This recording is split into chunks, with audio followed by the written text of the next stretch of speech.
Welcome back to Movie Recaps. Today I will show you a sci-fi, romance, drama film from 2016, titled Passengers. Spoilers ahead. Watch out and take care. The interstellar spaceship Avalon can be seen traveling through space, headed to a colonized world called Homestead II.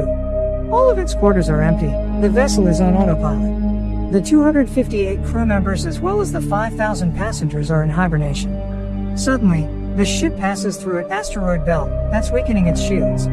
Power is diverted to the main shield, but the ship is on a collision course with a giant asteroid. Suddenly, the asteroid collides with the ship, causing various malfunctions. The ship begins self-reparations, but one of the hibernation pods activates. The passenger awakened is Jim Preston, a mechanical engineer. His pod opens and an automated system helps with his awakening, telling him that he spent 120 years in suspended animation and that the ship is only 4 months away from Homestead II. He's told that he will be able to spend that time enjoying the luxurious aspects of the ship. Jim receives instructions about his ID band, his cabin and the primary activities he's to take part of prior to the arrival on the planet. Excited and nervous to meet the people on the ship, he gets ready, leaves his cabin and walks into an automated class meant for an entire learning group. Jim looks a little anxious, as the hologram explains the situation on Earth, calling it overpopulated, overpriced and overrated. It tells him to hold his questions to the end of the lesson, but Jim keeps asking why he's the only one there. He realizes that the hologram can't answer him and goes to search for other people. He gets to the main concourse of the ship. No one is there either, but an automated informational desk offers to help. Jim asks to talk to a real person and it sends him off to talk to a steward, but when he finds that no one is there too, he asks to speak to the captain. When he gets to the bridge, even though he doesn't have access to go inside, he can see that none of the main crew is awake either. Jim eventually goes to the observatory, where he finds out that the ship is actually 90 years away from Homestead II. He realizes that he woke up too soon, so he rushes back to the concourse and sends a message back to Earth asking what he should do, because he doesn't know how to get back into hibernation. The communication system informs him that the overpriced call to Earth would take approximately 55 years to get an answer back. Jim is devastated. He walks around and finds the ship's bar, where he sees another person. As he's talking to the bartender, something seems strange about him. When he goes to get him a drink, Jim realizes that he's an android. It's called Arthur. Jim wants to find out more information from him, but he can't even explain to the android how it's possible for him to be there ahead of time. Jim wakes up in his cabin the next day and goes to the cantina, where he quickly realizes that most of the things on the menu are reserved for gold-class passengers only. He gets his plain coffee and tries to figure out how to fix his hibernation chamber. After he gets all the tools, he manages to get it operating and lies down inside of the pod. But nothing happens. Next, he decides to use the tools he found to get into the crew's hibernation chambers. That doesn't work either. Small malfunctions happen around the ship. Jim keeps returning to the bar to drink, but mostly to talk to Arthur. The android gives him some advice that convinces him to break into one of the gold-class rooms and try to have some fun on the ship. Jim tries all the restaurants, the games, the entertainment system. But as time passes, he becomes even more miserable to be there alone. One day, he gets drunk and wanders around the hibernation pods, when he stumbles into an airlock with spacesuits designed for spacewalks. Jim gets into a suit and goes to the airlock, pushes a lever and then the button to release the airlock door. Once outside the ship, he's mesmerized by the view. He's the only conscious human being experiencing that moment in time. Jim releases the magnets on his boots and floats in space, feeling devastated. He comes back inside, takes off the suit, but goes back to the airlock without it on. He pulls the lever, ready to end it all, but changes his mind in the last moment, runs back inside and slips on a bottle. Jim stands up and is instantly drawn to a woman in one of the pods, named Aurora. He searches for her files in the directory and listens to her passenger interview, becoming enamored with her. Later he's seen sitting next to her pod, still listening to her interviews. Back in the bar, he's reading some of her work and is talking to Arthur about her writing. He becomes obsessed with the irony of his situation, going to another planet for a better life, waking up early and not getting there, and finding his perfect woman, only for her to be out of reach. Jim keeps thinking about her and starts getting the idea to wake her up too. He talks it over with the android, but he doesn't understand the conundrum. If he wakes her up for his own benefit, he'd be stranding her there with him, to die on a ship. Jim decides against it first, but as time goes by he can't let it go, until one day, he changes his mind. He goes to her pod and manages to activate it. As she's waking up and going through the same process as he did, he hides and goes back to his room. A little bit later he goes to the main concourse, hoping to find her. And there she is, just as confused as he was a year ago. Jim tells her they're the only ones awake and takes her to the observatory. Then he tells her that he can't get to neither the crew, nor the main commands of the ship. Aurora freaks out and wants to get back into her pod. When they get to it, Jim explains that there is no special equipment on the ship that can help them get back into hibernation, effectively telling her that they're stranded. They go back at the concourse and he tells her that she should rest, since she just came out of hibernation. She feels sorry for him, having to spend more than a year alone on the ship. Jim goes back to the bar, feeling regretful about what he did. He asks Arthur not to tell Aurora that he was the one that woke her up. The next day, Aurora wakes up. She goes back to the concourse and asks the automated info desk about the hibernation pods. Jim joins her there and they go to get breakfast. As they leave, the info desk has some sort of malfunction. In the cantina, Aurora realizes that Jim has been eating the same breakfast for more than a year and gets him one of the gold class menus. They talk about the possibility to fix the pods, but, unlike Jim, Aurora isn't ready to give up. She searches through the infirmary, then goes through research documents, eventually ending up at the crew's hibernation quarters trying to break the doors open. Jim notices more malfunctions throughout the ship. Sometime later, Aurora laments about her life on the Avalon. She writes, jogs around the ship and swims in the pool, becoming more and more aware of her situation. She goes to the cantina to interview Jim, thinking that his story might be interesting. She asks why he immigrated to the colony. Jim answers with slogans from the company first, but then further explains that he hopes that on the new world he could be somebody, he could build a life. Later, they end up in the observatory and Aurora finally shares her reason to be there. Unlike the other passengers on the ship, she has a round-trip ticket. Her idea was to go to Homestead II, live there for a year and come back to Earth, to become the first journalist that has ever done that, writing the greatest story that ever was. Aurora slowly gives up on finding a way to fix their current predicament and Jim figures out a way to cheer her up. He takes her dancing, to the cinema, and to the basketball court. Lastly, he takes her to the bar to meet Arthur.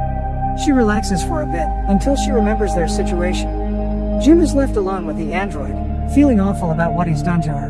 The next moment he's seen tinkering with something and the other Aurora walks into the observatory to find a miniature of the Chrysler building he made for her. Sometime later, they go on a date at the bar. They have dinner and share stories about their lives. She tells him that her father died when she was a teenager. After the dinner, Jim takes Aurora to the airlock and they get into the spacesuits. They go out for a spacewalk together. Jim finally has someone to share that magnificent experience with. Jim switches off the magnets on their boots and they float together in space. They come back inside and immediately kiss, retreat to his cabin and sleep together. Soon after, they start living like a couple. Aurora moves into his cabin and writes about her life on the ship. They jog together, eat together, sleep together. Jim explores the ship further and finds the hydroponics bay. He brings Aurora flowers. One day the ship passes by a red giant and they go to the observatory to see it. It's Aurora's birthday, so later that night they celebrate it in one of the many restaurants on the ship and then the bar. Jim goes to the washroom and prepares the ring he made for Aurora, while she stays in the bar chatting with Arthur. The android tells Aurora that Jim woke her up intentionally, unaware that he was still to keep that a secret. Suddenly, Jim comes back and she confronts him in absolute disbelief. She runs away furious and panicked. Jim comes back to his cabin to find all her things gone. He runs into her in the cantina the next day, but the moment he speaks, she runs away.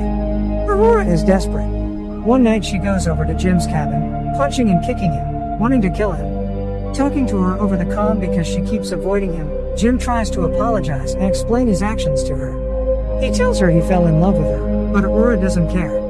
She can't forgive him for taking her life.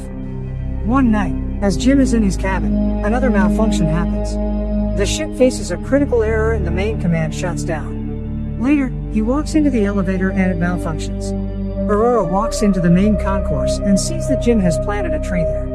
Then, she goes to the cantina, where the food dispensary is also malfunctioning. Suddenly, both of them hear the voice of the deck chief over the comms, asking who planted the tree. They both run into the concourse and see Gus Mancuso standing in front of Jim's tree.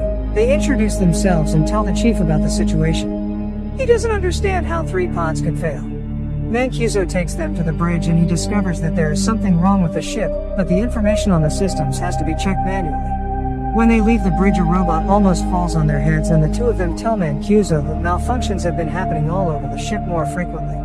He says that shouldn't happen, as he shows them how to collect the data. Mancuso checks on the pods, when Jim joins him there. He's figured out what happened with Aurora's pod. The deck chief finds what Jim did to be terrible. Later, he's at the bridge checking the collected data, when Aurora joins him. They talk about what happened with her pod, but he tells her that he can't do anything about it. Jim walks in with the 16th broken robot.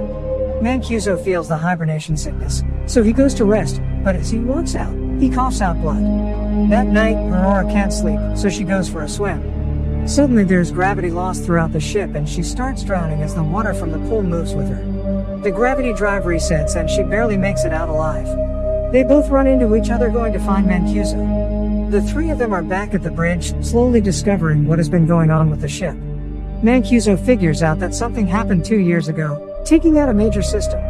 They need to find and fix what has caused the failure, because the entire ship is trying to pick up the slack. If they don't fix it, the entire vessel will be stranded. They go to find the problem, but Mancuso faints, so Jim and Aurora take him to the infirmary. He's dying and there are no treatments that can stop it or prolong the time he has left. Sometime later, the three of them meet in the observatory and Mancuso gives Jim his ID bracelet, tells them to fix the ship and immediately perishes. Suddenly, the lights change to an alarming red and the ship starts shaking. Jim tells Aurora that he needs her help, and they run toward engineering, but there's another failure in the gravity drive. And immediately another one that afflicts Arthur as well. Jim deactivates him. They finally arrive in engineering and start looking for the problem. They find it in the power plant and as they open the hatch, Aurora gets sucked in. The asteroid has caused a breach in the hull in that area. Jim gets sucked in too, but he holds onto the hatch as it keeps closing on him. Eventually he gets sucked in too, but they quickly manage to seal the breach. Instantly after fixing that problem, Jim realizes that there is more than one breach in the hull. The two of them follow the trajectory of the meteor and find that it has hit the reactor control computer. Jim thinks he can find replacement parts for it. They find the part and change it, but the process of venting the reactor still fails. They do it manually, but it fails again. Jim figures out that he needs to open the vent door from outside of the ship, so they can cool the reactor down. Both of them go to the airlock and as he's getting ready to go out, he gives Aurora Mancuso's bracelet, because he might not come back. She helps him with the suit and as he walks into the airlock she tells him to come back because she can't live on the ship without him. Aurora goes back to the reactor, where the temperature has hit critical heights. A bolt from the reactor propels into her arm, as Jim is getting closer to the vent from the outside and sees the door. The temperature rises in the reactor room, while he is trying to bypass the vent door to open it. He soon realizes that he'll have to manually hold the door open so the reactor can vent and he tells Aurora. She doesn't like the plan, but he goes ahead with it and tells her to vent the reactor. She doesn't want him to die and they argue, but he tells her that they have to save the other people and she vents the reactor. The process is successful, but the fumes from the reactor push Jim away and break his tether. The pressure in his suit is dropping too. He tells Aurora what happened and she moves as fast as she can to get to another suit and bring him in. He apologizes to her again. She puts on a suit and flies out to get him, but her tether is too short. She's pulled back, but suddenly grabs onto his tether and manages to pull him in. Aurora drags Jim into the infirmary, only to find out that he's already dead. She uses Mancuso's bracelet to override the medical protocols and to resuscitate him. The medical pod does the work automatically and revives Jim. Aurora forgives him. Later, Aurora fixes Arthur and they give Mancuso a proper space burial. Jim takes her to the infirmary and tells her that he's found a way to use the medical pod as a hibernation one. He tells her to get inside the pod and ride out the rest of the journey in there. But, as is later revealed, she declines and decides to stay with him, awake on the ship. Jim finally proposes to her and they live out their lives on the ship. 88 years later, the Avalon arrives on Homestead II. The crew wakes up and finds the ship in a very unexpected state. Aurora leaves them a message, retelling the story of the life her and Jim had on the ship while the rest were sleeping. Make sure to subscribe and turn on notifications so you can watch more videos like this. Thanks for watching.